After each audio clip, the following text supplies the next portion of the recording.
Hello दोस्तों, तो कैसे हो यार आप लोग। आशा करते हैं आप लोग बहुत ज़्यादा मस्त होंगे। तो देख सकते हो यार, आज हम बात करने वाले most important topic Heisenberg uncertainly principle, Heisenberg का अनिश्चितता सिद्धांत। ठीक है, तो जो हम लोग बीएससी फोर्थ सेमेस्टर केमिस्ट्री पढ़ रहे थे, पेपर बुक का नेम था quantum mechanics and analytical techniques. ठीक है, तो उस पर हमने भैया यूनिट नंबर 1 स्टार्ट कर दिया था, एटॉमिक स्ट्रक्चर।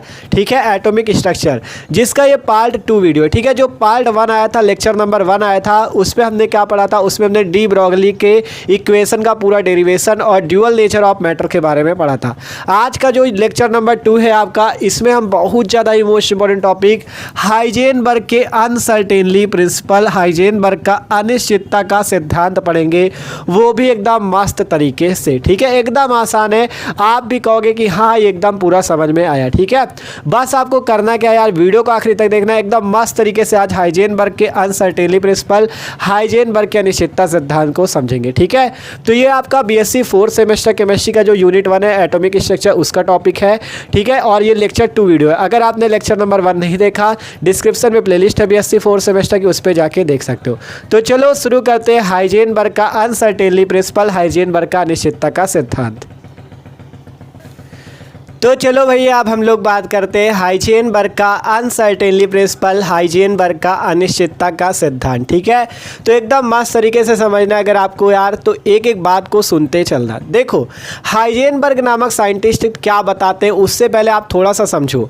देखो, आपके एक साइंटिस्ट थे नील बोहर, नील बोहर नामक साइंटिस्ट, या इनको बोर भी कहते हैं। ठीक है, तो नील बोहर नामक जो साइंटिस्ट थे, ये एक चीज़ बताते थे। क्या बताते थे? जैसे कोई अति सूक्ष्म कण है, जैसे कि इलेक्ट्रॉन, ध्यान से सुनना, जैसे कोई आपका अति सूक्ष्म कण जैसे कि इलेक्ट्रॉन है, ये जो इलेक्ट्रॉन होता है ये क्या करता है, ये आपका एक निश्चित कक्षाओं में क्या करता है, ये इस टाइप से चक्कर लगाता रहता है। बोहर नामक साइंटिस्ट ने कहा कि जो इलेक्ट्रॉन है इस टाइप से, ये एक फिक्स्ड ऑर्बिटल में या फिक्स्ड कक्षाओं में क्या करता है, चक्कर लगाता रहता है। ये जो इलेक्ट्रॉन होता है फिक्स्ड ऑर्बिटल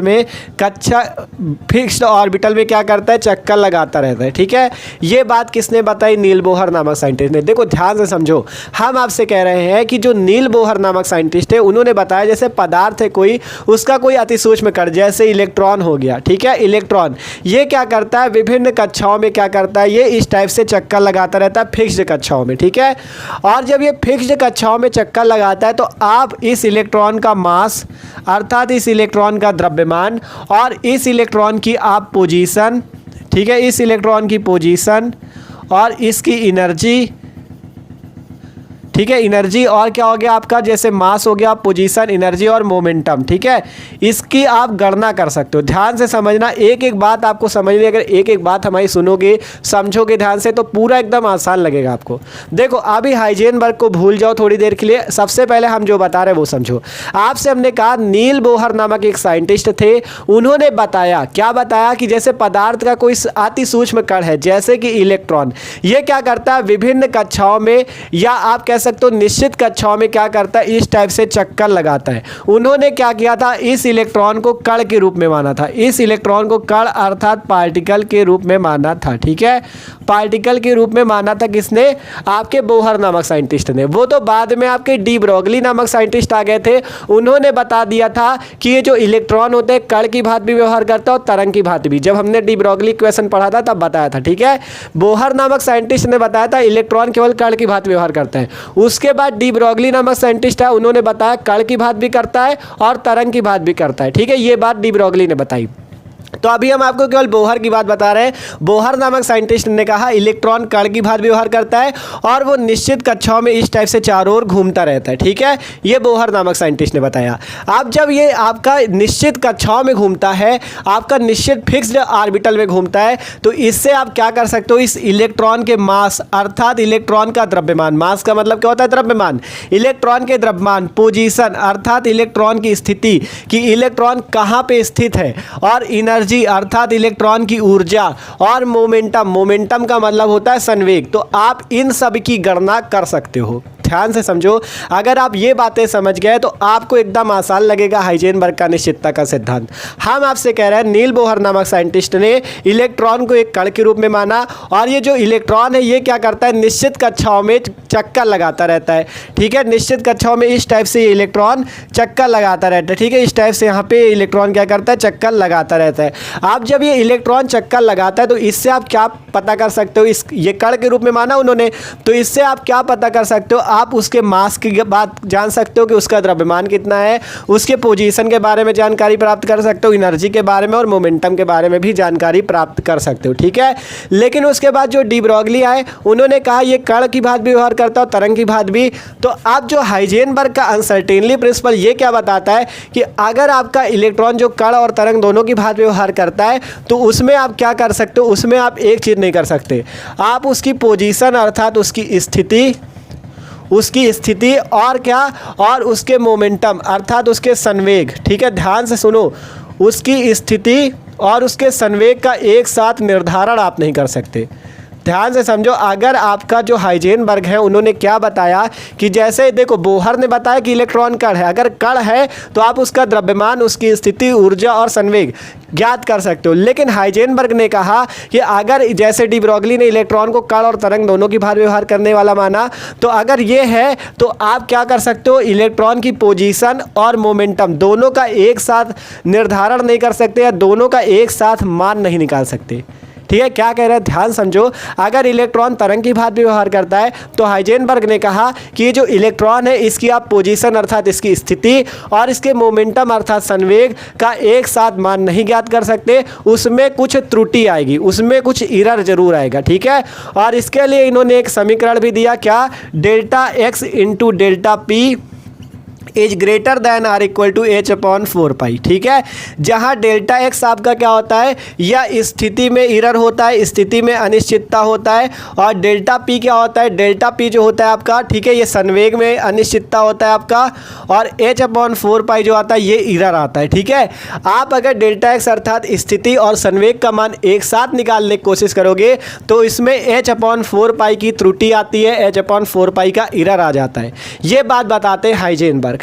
ठीक है, अभी आपको पूरी थ्योरी लिख के बताएंगे, एकदम अच्छे से समझाएंगे, बस अभी थोड़ा बेसिक बातें समझो, पूरा भी लिख के पूरा सब कुछ समझाएंगे, टेंशन बिल्कुल ना लो।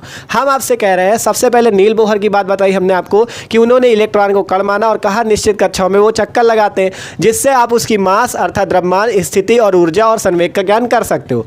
लेकिन हाइजेनबर्ग ने बताया कि आपका जो डी ब्रॉगली नामक साइंटिस्ट है उन्होंने बताया कि कण और तरंग दोनों की बात व्यवहार करता है इलेक्ट्रॉन, अगर तरंग की बात व्यवहार करता है, कण की बात भी करता है, तो इस टाइप से आपकी तरंगें चलती हैं, तरंगे की इस टाइप से आपकी चलती हैं। ठीक है, इस टाइप से चलती है ना, और इसके बीच यहाँ पे तरंग दैर्ध्य होती है लैम्डा, इसके बीच यहाँ पे तरंग दैर्ध्य लैम्डा होती है। ठीक है, लैम्डा होती तरंग दैर्ध्य, और अगर आप यहाँ पे लैम्डा तरंग दैर्ध्य है और यहाँ पे अगर आप तरंग दैर्ध्य को कम कर दोगे तो उसकी स्थिति में परिवर्तन आ जाएगा और उसके संवेग में भी परिवर्तन आएगा। इस कारण से उन्होंने बताया अगर इलेक्ट्रॉन तरंगों की भांति इस टाइप से व्यवहार करता है तो आप उसकी स्थिति अर्थात डेल्टा एक्स और डेल्टा पी अर्थात संवेग का मान एक साथ नहीं ज्ञात कर सकते। ठीक है, अभी देखो आपको थोड़ा बहुत समझ में आया होगा, थोड़ा कम समझ में आया होगा। आप देखो हम आपको यहाँ पे थ्योरी पूरी लिख के दिखाते हैं, फिर उसको एक एक बात जो हमने बताई वहां पे आपको पूरा अच्छे से समझाते हैं। ठीक है, टेंशन बिल्कुल ना लो, एक एक बात आपको सीखनी पड़ेगी क्योंकि इंपॉर्टेंट है प्रिंसिपल, इसलिए आपको एकदम आसानी से समझना है। ठीक है, तो आप देखो यहाँ पे लिख देते हैं, फिर आपको फिर से समझाते हैं। ठीक है, तो आप जो जो बातें हमने आपको बताई वो हमने यहाँ पे लिखा है, उसको थोड़ा सा समझ लो। देखो हमने सबसे पहले आपसे कहा था कि बोहर, जो नील बोहर नामक साइंटिस्ट है, उनके अकॉर्डिंग या उनके अनुसार इलेक्ट्रॉन पार्टिकल्स के रूप में फिक्स्ड ऑर्बिट में चक्कर लगाते हैं। क्या कहा था कि बोहर के अनुसार इलेक्ट्रॉन कण के रूप में फिक्स्ड ऑर्बिट अर्थात निश्चित कक्षाओं में चक्कर लगाते हैं। क्या कहा, बोहर के अनुसार जो आपके इलेक्ट्रॉन है कण के रूप में निश्चित आपके किसमें ऑर्बिट अर्थात कक्षाओं में चक्कर लगाते हैं, यही बात तो बताई थी। अतः इन पार्टिकल्स के लिए मास अर्थात द्रव्यमान, एनर्जी अर्थात ऊर्जा और मोमेंटम मतलब कि संवेग की गणना कर सकते हैं। यही बात बताई थी कि जो नील बोहर नामक साइंटिस्ट थे वो केवल इलेक्ट्रॉन को एक कण मानते थे, एक पार्टिकल मानते थे, और उनके अनुसार ये क्या होते, निश्चित कक्षाओं में चक्कर लगाते हैं जिससे आप उसके मास, एनर्जी और मोमेंटम का निर्धारण कर सकते हो। मास का मतलब द्रव्यमान, एनर्जी का मतलब ऊर्जा और मोमेंटम का मतलब संवेग। तो यही चीज़ हमने लिखा कि बोहर के अकॉर्डिंग इलेक्ट्रॉन पार्टिकल के रूप में फिक्स्ड ऑर्बिट में चक्कर लगाते हैं, अतः इन पार्टिकल्स के लिए मास, एनर्जी और मोमेंटम की गणना कर सकते हैं। लेकिन इलेक्ट्रॉन की ड्यूअल नेचर, डी ब्रॉगली ने बताया था कि इलेक्ट्रॉन की ड्यूअल नेचर होती है। ड्यूअल का मतलब दोहरी, नेचर का मतलब प्रकृति, अर्थात इलेक्ट्रॉन की एक दोहरी प्रकृति होती है, मतलब कि वह कण की भांति भी व्यवहार करता है और तरंग की भांति भी व्यवहार करता है। तो वही कहा गया, लेकिन इलेक्ट्रॉन की ड्यूअल नेचर होती है, अर्थात दोहरी प्रकृति होती है, जिसके कारण इलेक्ट्रॉन की पोजीशन और मोमेंटम का एक साथ निर्धारण इम्पॉसिबल है, अर्थात असंभव है। ये बात बताई गई, ध्यान से समझो। पहले कहा था बोहर के अनुसार इलेक्ट्रॉन कण हैं और वो विभिन्न कक्षाओं में चक्कर लगाते हैं, जिससे उसके आप मास, मोमेंटम और एनर्जी की गणना कर सकते हो। लेकिन फिर कहा गया आपसे कि इलेक्ट्रॉन, देखो डी ब्रॉगली नामक साइंटिस्ट जो थे उन्होंने क्या बताया, डी ब्रॉगली नामक साइंटिस्ट ने आपसे बताया था कि जो इलेक्ट्रॉन है उसकी दोहरी प्रकृति होती है, ड्यूअल नेचर होती है, अर्थात वो कण की भांति भी व्यवहार करता है और तरंग की भांति भी व्यवहार करता है। तो इसीलिए कहा गया, लेकिन इलेक्ट्रॉन की ड्यूअल नेचर के कारण, जब उसकी दोहरी प्रकृति होती, इस कारण आप इलेक्ट्रॉन की पोजीशन अर्थात इलेक्ट्रॉन की स्थिति और उसके मोमेंटम अर्थात उसके संवेग का एक साथ निर्धारण इम्पॉसिबल है, या एक साथ निर्धारण करना असंभव है। इम्पॉसिबल लिख लो या असंभव लिख लो, ठीक है। मतलब उसके, अगर आप इलेक्ट्रॉन की दोहरी प्रकृति, उसके कारण आप उसके मोमेंटम अर्थात संवेग और पोजीशन अर्थात स्थिति का एक साथ निर्धारण नहीं कर सकते, मतलब एक साथ एक ही समय पर आप उसका मान नहीं निकाल सकते, ठीक है। अगर आपसे कहा जाए कि ये जैसे ये तरंग के रूप में अगर चल रहा है इस टाइप से, ठीक है, तो आप इसकी स्थिति नहीं बता सकते और आप इसका संवेग, मतलब एक समय में एक ही चीज़ बता सकते हो, चाहे आप इसकी पोजीशन बता लो एक समय में, चाहे आप इसका संवेग बता लो, एक समय में एक ही चीज बता पाओगे। अगर दोनों एक साथ नहीं निकाल सकते, उसमें कुछ ना कुछ उसकी मान में एरर आएगी, उसके मान में कुछ ना कुछ त्रुटि जरूर आएगी, ये बात बताई गई। तो फिर क्या गया 1927 ईस्वी में, उसके बाद क्या हुआ 1927 ईस्वी में हाइजेनबर्ग ने एक थ्योरी दिया। जब ये सब हुआ, मतलब गड़बड़ सड़बड़, तो उन्होंने एक थ्योरी दे दिया कि 1927 ईस्वी में हाइजेनबर्ग ने एक थ्योरी दिया, जिसे हाइजेनबर्ग का अनसर्टेनली प्रिंसिपल कहते हैं, हाइजेनबर्ग का अनिश्चितता का सिद्धांत कहते हैं। और इस थ्योरी पे क्या बताया वो हम आपको आगे लिख के दिखाएंगे पूरा, ठीक है। सिंपल ये समझ लो कि 1927 में हाइजेनबर्ग ने एक थ्योरी दिया, जिसे हाइजेनबर्ग का अनसर्टेनली प्रिंसिपल कहते हैं। अब आप लोग क्या करो, इसका स्क्रीनशॉट ले लो, फिर हम आपको यहाँ पे आगे पूरा लिख के पूरा समझा देंगे। इतना तो समझ में आ गया ना कि बोहर के अनुसार क्या हुआ और मोमेंटम और पोजीशन क्यों अलग हुआ, क्योंकि इलेक्ट्रॉन की ड्यूअल नेचर अर्थात दोहरी प्रकृति होती कण और तरंग दोनों की। फिर हाइजेनबर्ग ने जो सिद्धांत दिया उसको हम यहाँ पे लिख के आपको पूरा मस्त तरीके से समझा देंगे। आशा करते हैं समझ में सब कुछ आ रहा होगा, आपको समझ में आ रहा हो तो वीडियो को लाइक जरूर कर लेना, ठीक है। तो इसका स्क्रीनशॉट ले लो, अब देखते हैं आगे, ठीक है। तो अब आगे समझो, हमने इतने तक तो आपको बता दिया था कि 1927 ईस्वी में हाइजेनबर्ग ने एक थ्योरी दिया, जिसे हाइजेनबर्ग का अनसर्टेनली प्रिंसिपल कहते हैं। और इस थ्योरी पे क्या बताया उन्होंने वो भी पढ़ लो। आपसे यहाँ पे कहा गया अकॉर्डिंग टू दिस, अर्थात हाइजेनबर्ग के अनुसार या इनके अनुसार, ठीक है, गतिशील अतिसूक्ष्म कण जैसे इलेक्ट्रॉन के मोमेंटम तथा पोजीशन का एक साथ एक ही समय पर निर्धारण असंभव है।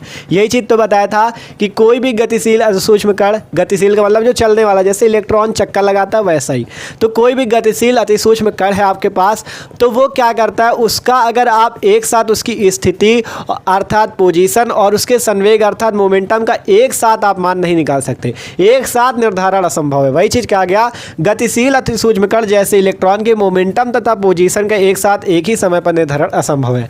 या इंग्लिश पे दूसरी आप डेफिनेशन समझना चाहो तो देखो, और पे यहाँ पे हमने लिख दिया है, इट इज इम्पॉसिबल या असंभव है टू मेजर अर्थात मापन करना, एग्जैक्ट अर्थात सही रूप से, दी पोजीशन एंड मोमेंटम स्थिति और संवेग का ऑफ डायनेमिक पार्टिकल अर्थात गतिशील कण के एट द सेम टाइम अर्थात एक ही समय पर, अर्थात एक ही समय पर आप किसी गतिशील कण के आप स्थिति, पोजीशन और मोमेंटम अर्थात संवेग का एक साथ निर्धारण करना असंभव है, एक साथ उसका मान नहीं निकाल सकते। इतनी देर से आपको यही बता रहे हैं कि आपका जो हाइजेनबर्ग है उन्होंने यही प्रिंसिपल दिया कि आप अगर कोई भी गतिशील कण है जैसे कि इलेक्ट्रॉन, उसकी ड्यूअल नेचर होती है, वो कण की भांति भी व्यवहार करता है और तरंग की भांति भी, जिसके कारण आप उसके मोमेंटम अर्थात संवेग और उसकी स्थिति का एक साथ निर्धारण नहीं कर सकते। वही चीज कहा गया, it is impossible to measure exact the position and momentum of dynamic particle at the same time, या हिंदी पे यहाँ पे पूरा लिखा है कि गतिशील अतिसूक्ष्म कण जैसे इलेक्ट्रॉन के मोमेंटम तथा पोजीशन का एक साथ एक ही समय पर निर्धारण असंभव है। तो दोनों डेफिनेशन आपको समझ में आ रही होंगी। आप देखो इसका कुछ कुछ मैथमेटिकल रूप भी होता है, मैथमेटिकल फॉर्म भी होता है, वो भी लिख देते हैं। ठीक है, मैथमेटिकल फॉर्म। ठीक है, यहाँ पे मैथमेटिकल फॉर्म। ठीक है, या हिंदी पे लिख सकते हो गणितीय रूप। तो मैथमेटिकल फॉर्म इसका क्या आता है, आपका यहाँ पर से आता है delta P into delta X. Delta P into delta X is greater than or equal to H upon में 4 पाई। यही हाइजेनबर्ग का अनसर्टेनली प्रिंसिपल या हाइजेनबर्ग का अनिश्चितता का सिद्धांत है। अगर हम यहाँ पे बात करें कि डेल्टा पी क्या है, डेल्टा एक्स क्या है, तो देखो यहाँ नीचे तो जगह बची नहीं है, तो समझ लेना हम यहाँ पे देखो लिखे दे रहे हैं दोनों चीज़ें कि डेल्टा पी डेल्टा एक्स क्या है। इसके नीचे आप लिखना, ठीक है, जगह नहीं तो यहाँ पे लिख रहे हैं। तो सिंपल यहाँ पे जो डेल्टा पी है आपका, डेल्टा पी जो है ये आपका क्या है, पी का मतलब होता है संवेग। ठीक है, मोमेंटम। तो ये आपका अनसर्टेनली इन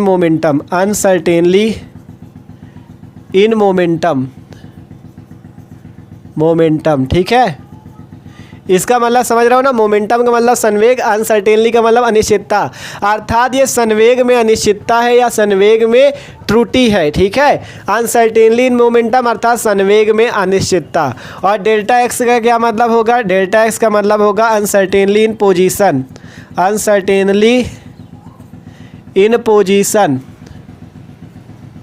ठीक है, मतलब कि स्थिति में अनिश्चितता। ध्यान से समझो, ये जो डेल्टा पी है इसे आप हिंदी पे लिख सकते हो संवेग में अनिश्चितता या अनसर्टेनली इन मोमेंटम। मतलब कि अनसर्टेनली का मतलब अनिश्चितता, मोमेंटम का मतलब संवेग। और डेल्टा एक्स क्या है, डेल्टा एक्स है अनसर्टेनली इन पोजीशन अर्थात स्थिति में अनिश्चितता। और एच अपॉन 4 पाई में एच क्या है, एच आपका यहाँ पे प्लांक कांस्टेंट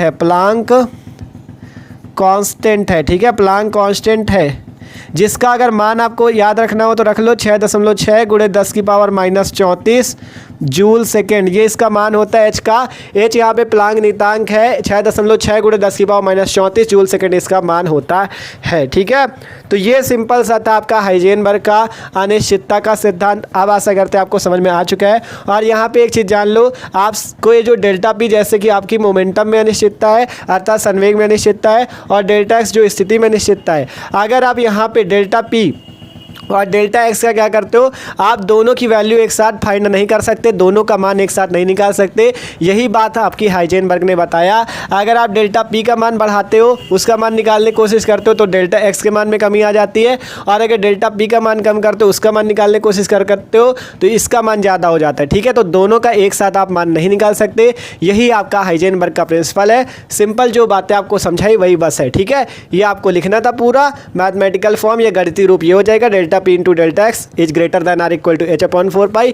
ये जो दोनों वैल्यू लिखी इसके नीचे लिख लेना कि डेल्टा पी क्या है, डेल्टा एक्स क्या है। ठीक है, तो ये था हाइजेनबर्ग का अनसर्टेनली प्रिंसिपल। आशा करते हैं यार आप लोगों को समझ में आएगा। ठीक है, तो अगर वीडियो अच्छा लगा हो तो भाई लाइक कर लो, और चैनल पर नए हो तो यार सब्सक्राइब जरूर कर लेना। Okay, thanks for watching this video. ठीक है, देखो ये आपका लेक्चर 2 था। आप जो अगला वीडियो आएगा उस पर हम लोग मिलेंगे आपके लेक्चर नंबर 3 पे।